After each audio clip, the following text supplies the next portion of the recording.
of you there. Welcome to the 9th week of our course Elements of Literature and Creative Communication. In fact, this week begins with short fiction. Now, if you recall, we began with Elements of Literature, Introduction to Literature, and from there we moved on to discussing poetry in detail. We took about 4 weeks to discuss poetry, and then we moved on to fiction. In fact, we took about 3 weeks to discuss fiction, and now in this week we are going to discuss short fiction. Now,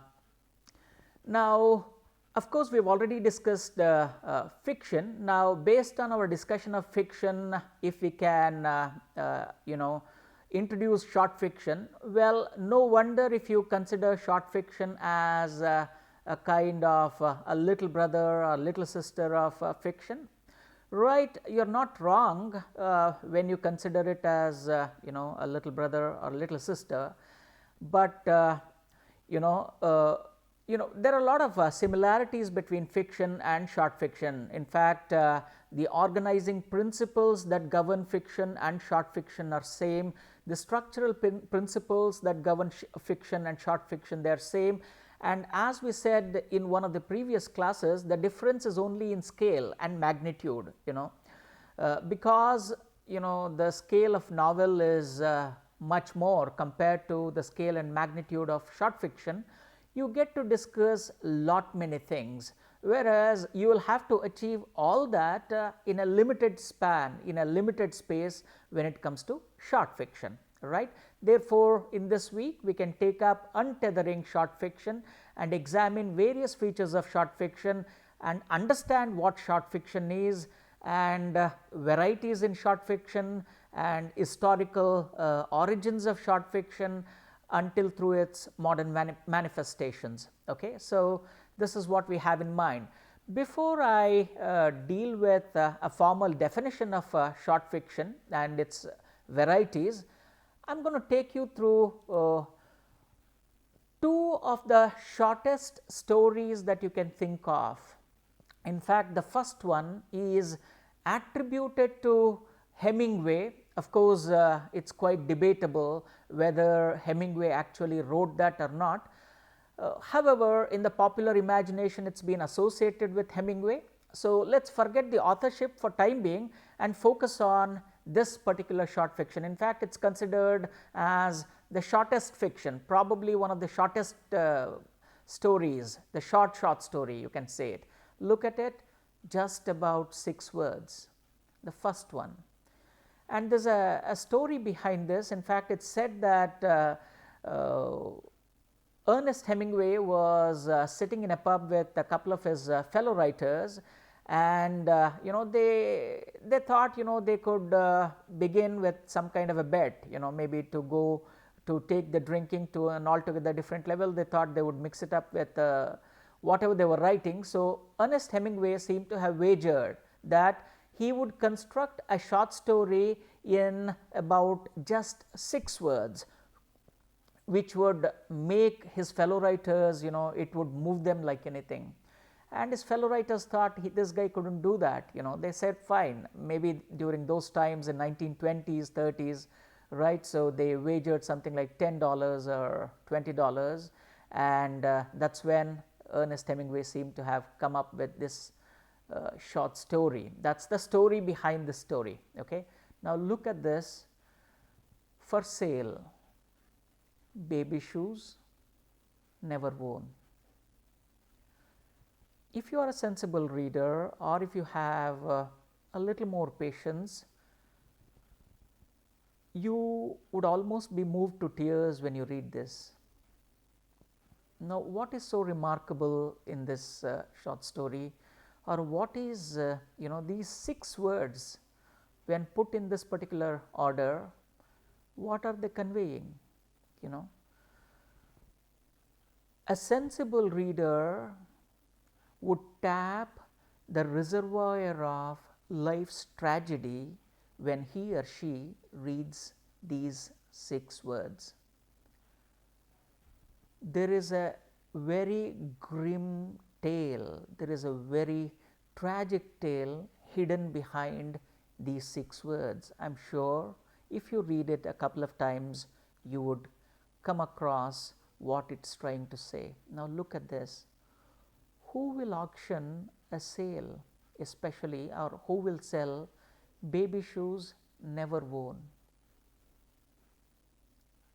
Probably a mother who was expecting a child and in anticipation of that bought some shoes and maybe clothes, and the baby was stillborn or something happened, and here is she with this for sale, baby shoes never worn.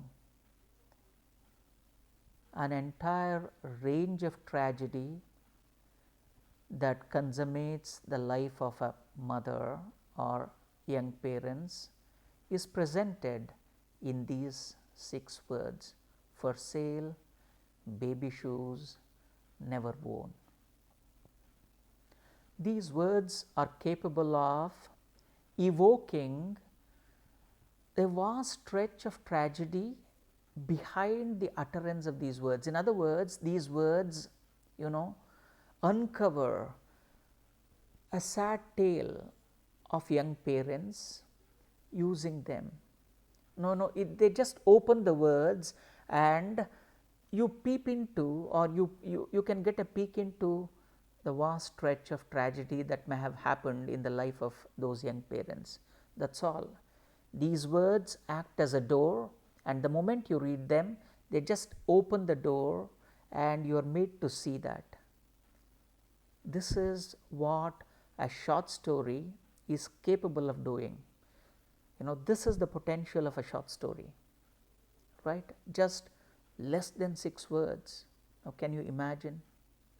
Less than 6 words, and it conveys a powerful, tragic tale that accompanies the life of these young parents or any young parents. For sale, baby shoes never worn. Yeah, from there let us move on to the second short story. Of course, this in a slightly elongated version. We must have discussed it in one of our earlier classes, especially while discussing elements of fiction. Nevertheless, it is a tale taken from Aesop's fable. Of course, we are going to discuss Aesop's fable in a little more detailed way in subsequent slides. This is another short story. Now look at it. Less than, let us say, 18-20 words, less than 20 words, but how powerful it is. A vixen, Mrs. Fox, sneered at Mrs. Lioness, because she never bore more than one cub. If you know, well, a fox, when it gives birth, at least a few puppies, 5 to 6 puppies. So she makes fun of the lioness, and the lioness, undisturbed, responds, "You're right, only one, but it's a lion." Of course, very minimum use of conversation. There are just 2 characters here, and even the setting is not very well known. Of course, these are various elements of short fiction too. We have discussed them in the context of fiction, but we will also discuss them in the context of short fiction. Setting is morphed.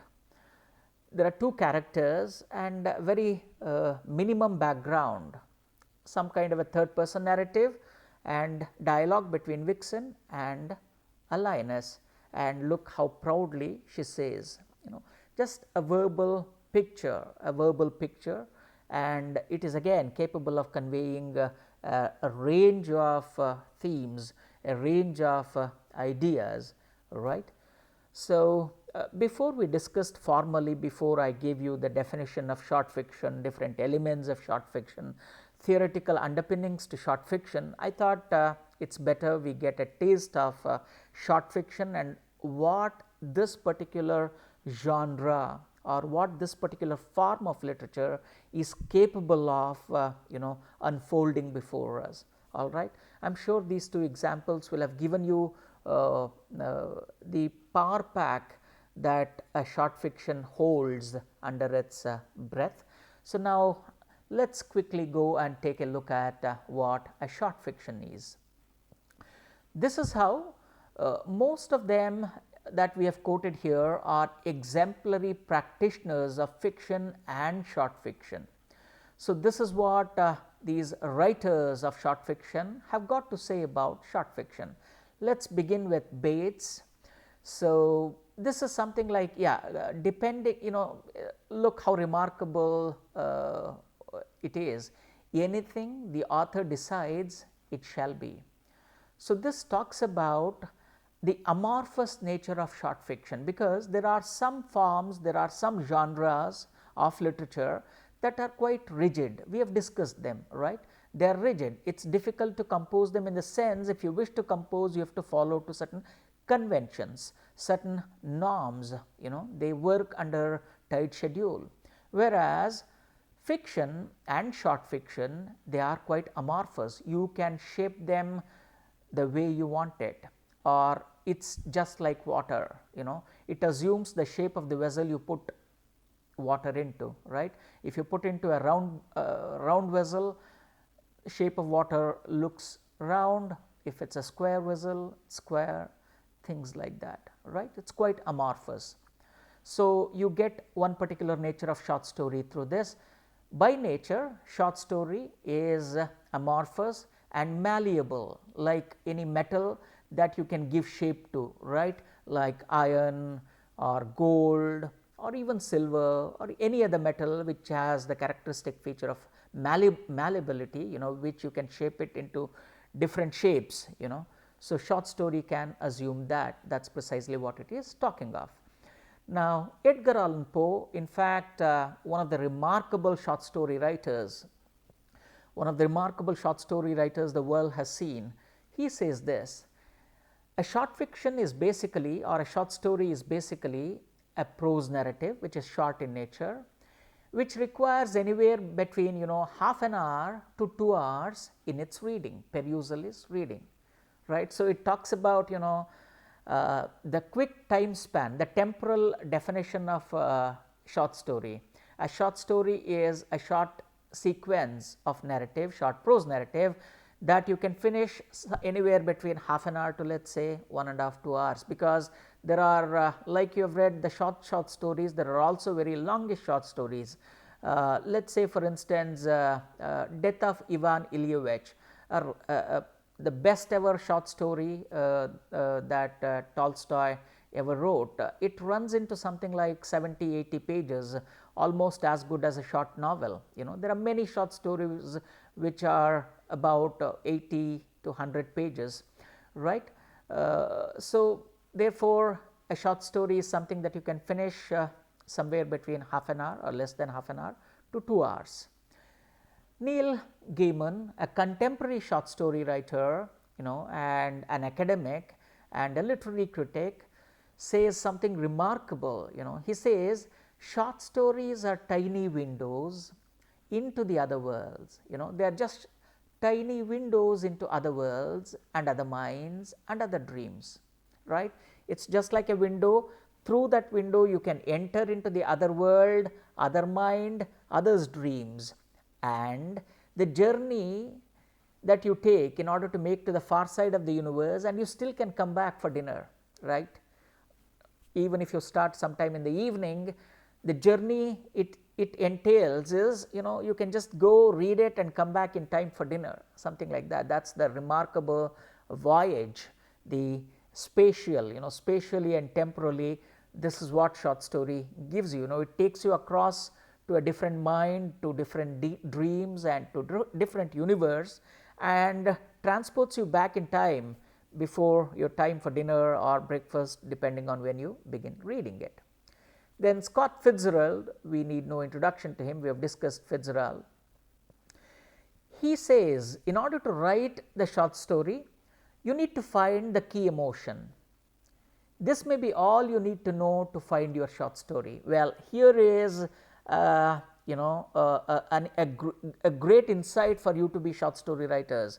If any of you are nursing ambitions of becoming short story writers, here is the key. identify the key element. When we say the key element, key emotion. In other words, every story will have a major feeling, an emotion that it wants to convey to the readers, and it conveys it in a very beautiful way. There is no scope for a range of emotions, a vast gamut of feelings that that you can find in novels. Novel permits you to do that, whereas in short story, stick to one key emotion or feeling, then see how you can develop it. Maybe if time permits, we can even take up an activity wherein we can even make you write short stories, but until then, remember, identify the key emotion. So, every story will invariably have one. Now, David Sedaris says, a good short story would take me out of myself and stuff me back in, outsized now and uneasy with the fit. Now, look at this. In fact, these are not just random quotes we have gathered here. We have carefully curated these quotes so as to give you, an idea about short story from different perspectives. Now, what is this particular quote doing here? In fact, it talks about the impact of short story. Now, Scott Fitzgerald's definition talks about the key ingredient of short fiction. What is the key ingredient of short fiction? Now, Neil Gaiman's, it talks about again the impact of short fiction. More than the impact, the kind of transaction that happens when you read when you read short fiction. The transactional nature of reading short fiction is unveiled when you read Neil Gaiman's.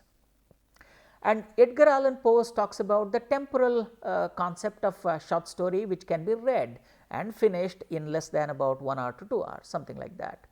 And Bates' definition talks about the very nature of short story. So, these different definitions approach short story from multiple ways. So, David Sedaris, he talks about the impact of short story. Now, having read a short story, you feel, if you are lucky when you have read a short story, you feel you have been expanded, your consciousness has expanded. So, therefore, when you try to get back into your original self, you feel slightly uncomfortable because you are heavy with what you have gathered after having read the short story, right? You are heavy because, as I said, immediately after you have read a short fiction, you are still dripping with the effects of having read the short fiction. Therefore, it may be difficult. It's something like this, that immediately after you come out, you find it difficult to wear your clothes because because of various things. Or imagine you've just expanded yourself and you have the old clothes, and when you want to fit yourself in, you have to struggle a lot, right? Something like that, the impact of short fiction, right? So, this is why I am sure these definitions should give you an overall idea about what short fiction does. And some more insights about short fiction. One is by H.G. Wells, another remarkable writer, H.G. Wells. He says a short story, it should be, the intention of short story is to produce one single vivid effect. Of course, echoing on one of the other short story writers who talks about identifying one key emotion, right. So, here too H.G. Wells seems to echo that you need to produce one single vivid, very lively effect in a short story.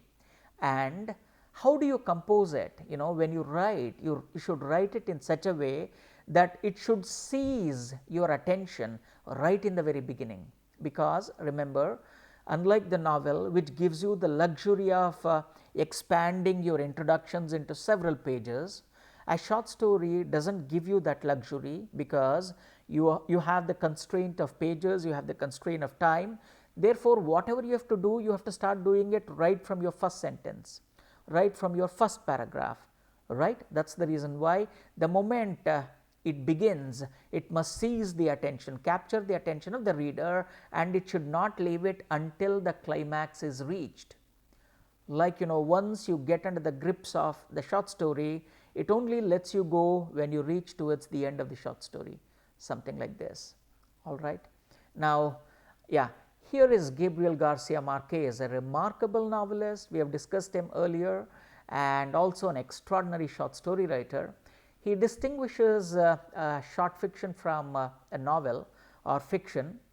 He says a short story is like an arrow that hits the bullseye, whereas a novel is like hunting rabbits. So, novel, it requires a lot of patience, it is an entire game in itself, whereas short story, there is no time, you have to, wherever you are, just aim for it, hit the bullseye, that is it. This is Marquez for us. After this, let us see, now having understood various components of short fiction, we have Edgar Allan Poe and also G.K. Chesterton, who have something remarkable to add to whatever we have read. G.K. Chesterton says that there is a reason why modern human beings in the 19th, 20th century, especially in the 20th century, they are fond of this particular short fiction. So, there is something in the very form of short fiction that makes them, that human beings are attracted to, the very form. Forget what the content says, the very form of short fiction, the structure of short fiction. What is it? The structure of short fiction is symptomatic of the sign of fleetingness and fragility, right, because we do not have modern human beings, we do not have the luxury of a detailed life, in the sense we always hurry, we are always in a hurry, right. That is the reason why we are drawn to short stories, because it tries to give you whatever it gives you in the short span of leisurely time that you have. You do not have lot of leisurely time at your disposal. Therefore, within the short span of time, it tries to give you the effect that you desire or that you want or that you hope to get it in a novel. What is that? A sense of fleetingness, a sense of fragility that comes to define modern human beings. If there are two characteristic features that define modern human beings or modernity itself, that is fleetingness and fragility, right. So, short story is capable of conveying that, right. So, it can give you an existence of an illusion in a wonderful way. That is why it has the quality of dream, it has an air of a dream, right. Something when you wake up, it disappears. Similarly, short story too in its impact. So, these are some things that we can keep in mind while understanding short fiction, all right. Now, we have already discussed elements of fiction, more or less short fiction too or short story too. What is the difference between short story and short fiction? Of course, we get to know, but today we almost use them in a synonymous way, though there is a subtle distinction between short story and short fiction, because short story has come to dominate the very form of short fiction. Short story is one of the components of short fiction, but today it has come to almost dominate the form. That is why most of the times you find people interchanging the term, right. But we get to discuss various other forms of short fiction, but here whether it is short story or short fiction, these are the 5 different elements. We have already discussed them in detail, but let us quickly take a look at them. The first is character. You need to have a set of characters, not an elaborate set of characters, at least a few characters, maybe two, but of course, in the very shortest story that we read, there are no characters. Remember, these are no rules.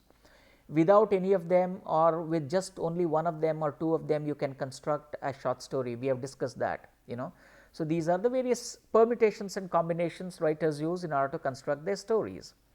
Now, the second is setting, the third is plot, an element of conflict. Towards the end, we get an overall theme of the short story. Let us quickly take a look at what exactly they mean. When we say character, it means why things happen to people and or other words, who acts. A story should necessarily have an event, all right. So, who is a part of that event, or who acts so as to cause that event, incident. In order for an incident to take place, it should happen to somebody, right. Who are those peoples? That gives you characters. Now, look at what Henry James another important modernist writer says about short story.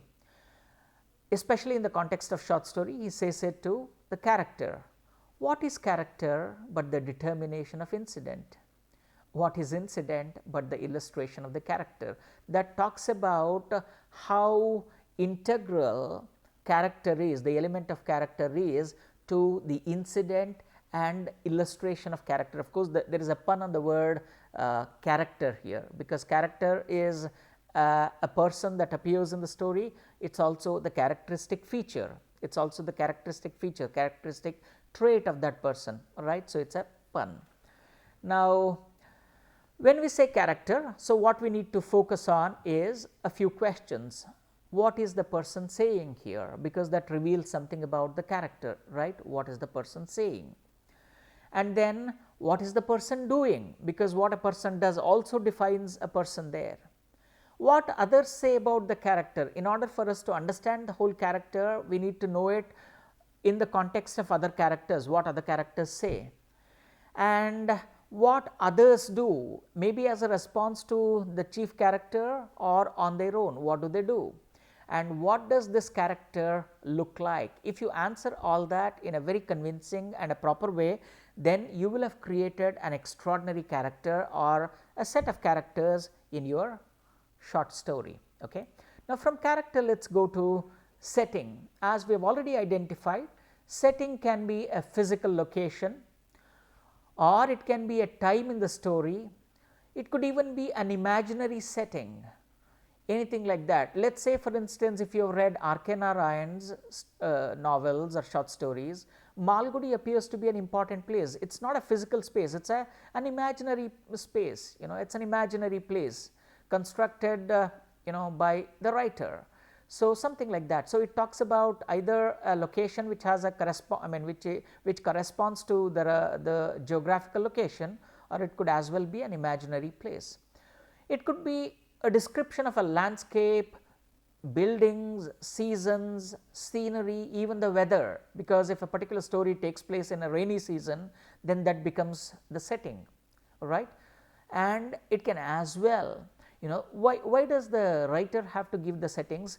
Because settings have the capacity to give you the feeling of authenticity, because when a reader visualizes an event taking place in a particular locality or time horizon or in a space or in a particular weather, it helps the reader visualize that plot in a better way, right. In order for the writer to help the reader visualize what is narrated better, a writer makes use of setting. That is something that we can keep in mind. From setting, let us go to plot, another important component. Plot is an important component. We have defined plot when it comes to fiction in a detailed way. A plot is a series of events around which an entire story revolves, right. Of course, story is an integral part of plot. So, not just story and story is a sequence of events, chronology, and plot means it also adding the cause and the result effect, cause and result effect. So, generally speaking, a good plot should have a neat beginning, it should have a clear middle where it is developed, where the plot that has begun is properly developed, and it should have a thorough ending. This is something that Aristotle also talks of when it comes to a play, which is another distinct form of literature, which we take up next week probably. Okay. So, this is it should have a proper beginning, middle and the end, and with all necessary descriptions, exposition, suspense and all of them. In fact, the Freytag's model that we discussed can as well be applied to a short story here. These are some things that we can keep in mind while understanding plot. From here, let us go to another element, the fourth element, conflict. Conflict is a very, very important thing, because every story should necessarily have an element of conflict to solve. Otherwise, the story may become quite boring, right. So, the plot is centered around this conflict, and the characters try to resolve this conflict in one way or the other. If they resolve it, it becomes a successful story and it becomes a successful character. If the character is unable to resolve this conflict, then it becomes a tragic ending or a failure. In either way, it is absolutely all right, you know. If you can arrive at a resolution, positive one or a negative one, or even your inability to resolve can as well be a good story, you know. That is why conflict is very, very important. In fact, out of the conflict, you take it, the rising action, climax, the falling action, all of them hinge around the component of conflict in fiction as well as short fiction. Okay. Finally, we come to theme. This is a very important thing. Again, as we discussed in the context of fiction, theme is not a summary, you know, theme is not a summary. Theme is about the central vision. What is the overall vision of this particular short story, or what is the motive, you know, the hidden motive. Sometimes it can as well be explicit, sometimes it may be implicit, you know, or what is the precept of life, what is the experience of the life. So, all these things can revolve around, you know, they give you an idea about the theme in a particular short story. For instance, you know, if you have read The Gift of Magi, you know, so the gift of Maggie, then it's love, generosity, sacrifice, all of them can be that. So, any story that you read, generally there is a theme. Even in the story that we read in the very beginning, you know, there is that the tragic tale of the mother is the theme, you know, the death of you know, the child, the stillborn baby, you know, that is the theme, and the tragedy that follows it, it becomes the theme. Or in the second one that we read, Vixen, you know, how the proud lioness responds, you know, assertiveness. It is more than the quantity, quality matters. That is a kind of an inherent theme that is there. So, these are various things that we can think of when it comes to elements of short story. All right. I hope you enjoyed this class. In the next class, we begin with different types of short fiction, and you know, and the origins of short fiction until, let us say, through its modern manifestations. We will take it up in a little more detailed manner. All right. Thank you.